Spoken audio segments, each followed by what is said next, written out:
Выход есть. В здании ЖТСУ-ского университета имени Ильяса Жансугурова состоялась встреча с населением представителей Комитета государственных доходов Министерства финансов по разъяснению норм закона о восстановлении платежеспособности и банкротстве граждан Республики Казахстан.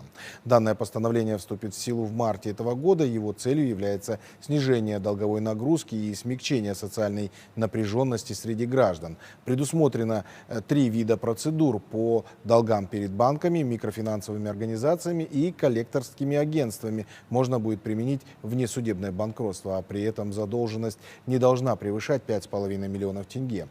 Вторая процедура – судебное банкротство, целью которого является максимальное удовлетворение требований кредиторов за счет имущественной массы банкрота. И третья процедура – восстановление платежеспособности, что предусматривает возможность получения в суде рассрочки на оплату долгов сроком до 5 лет.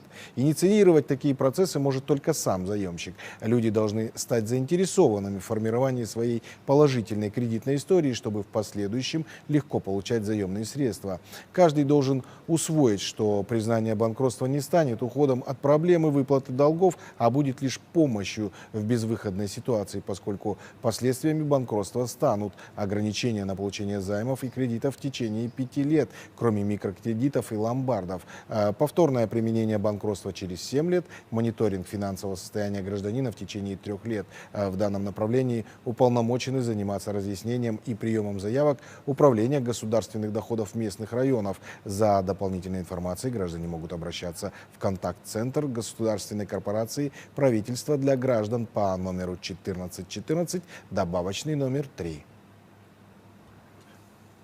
Идет неправильное суждение, неправильное понимание данного закона. Мы сейчас проводим разъяснение среди населения.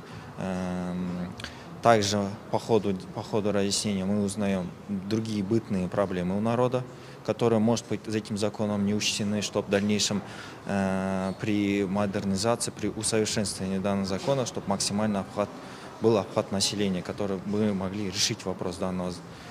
На сегодня ожидается около 1 200 000 людей, которые не погашают кредиты, у кого есть задолженность, у которых есть возможность освободиться от этих обременений и начать полноценную жизнь, скажем так. Потому как в рамках взыскания данной задолженности сформируются всякие аресты, ограничения и так далее, что в целом способствует и даже мешают полноценной жизни народу.